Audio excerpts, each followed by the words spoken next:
Lebanon has become a major front in the war between Iran and the U.S. and Israel. I'm Borzu Deragahi, founder of the Substack newsletter Badlands. Please subscribe at borzou.substack.com. Recently, I spoke to National Public Radio's Here and Now about the situation in Lebanon and whether there is any way of de-escalating it. In the Middle East war, President Trump is again threatening to destroy Iran's power plants and water infrastructure if diplomacy fails. And Israel's Prime Minister Benjamin Netanyahu says his military will expand its ground campaign in Lebanon. There it is attacking the militant group Hezbollah, which is backed by Iran. The invasion began after Israel and the U.S. attacked Iran, and Hezbollah responded by attacking Israel. Since then, the violence in southern Lebanon has killed at least 1,200 people, according to Lebanese officials, and displaced at least 1 million people.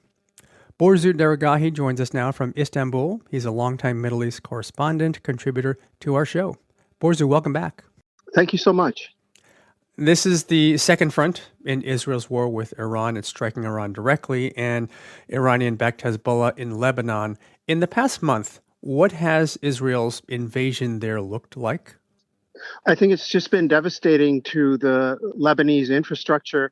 They have launched airstrikes and artillery targeting alleged Hezbollah strongholds, but also leveling certain villages in southern Lebanon and in the southern suburbs of Beirut, the Dahia as it's called, where Hezbollah has its kind of huge presence there. And it looks very ugly. You know, they've also destroyed many of the bridges. As a matter of fact, reportedly, all of the bridges that connect Lebanon to southern Lebanon via the Litani River. And that has caused a lot of hardship for people.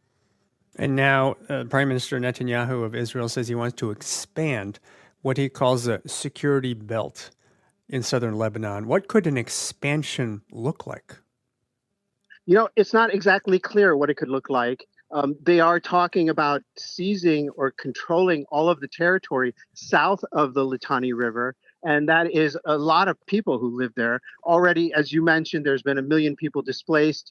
I think there are still some people in this area. But I think that one of the things that Netanyahu is seeking to do is to exact retribution for some of the battlefield failures over the weekend.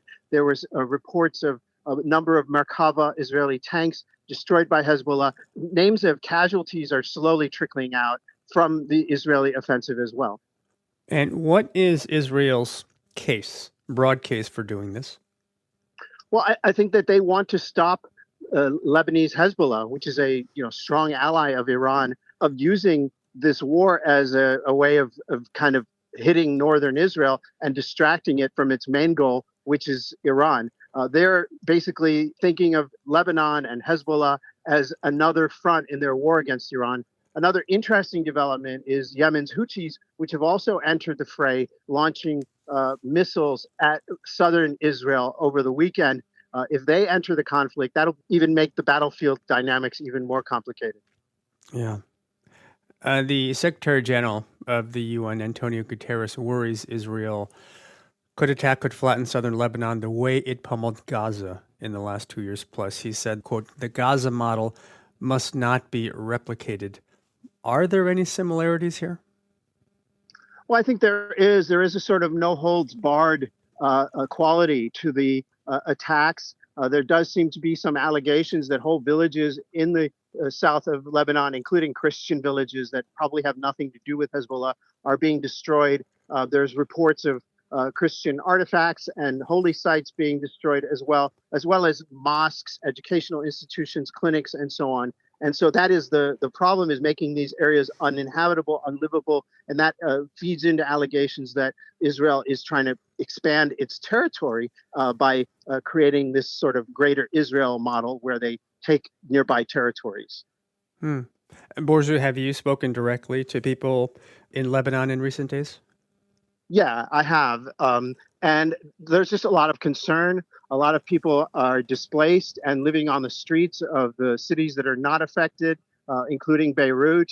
A lot of people are trying to figure out ways of getting out of the country. There's a lot of concern. Up until now, there's still flights in and out of Beirut, the only international airport in the country. And there's a lot of concern that that airport could be closed and people will be trapped. And there's a lot of worry that the expansion of the war could include non-Hezbollah areas as well. Yeah. And Borzu, let me ask you what this could mean for Hezbollah. I mean, it has been weakened even before these latest strikes. 2 years ago, Israel killed its leader, Hassan Nasrallah, and other leaders by blowing up their pagers. Do these new strikes further weaken Hezbollah or perhaps embolden its supporters in Lebanon? I think the strikes weaken it, but the ground invasion is somewhat, and this might be a controversial take, it's somewhat of a gift to Hezbollah, because this feeds into their narrative that there's never any peace possible with Israel, that it's this land-grabbing entity that wants to expand. And by launching this ground invasion and expanding it, it will rally people of Lebanon around it. That is my prediction. That's Borzu Deragahi, longtime journalist in the Middle East, longtime contributor to our program. Borzu, thank you again. It's been a pleasure. This is the Badlands Podcast, and I'm Borzu Deragahi. Thank you so much for listening.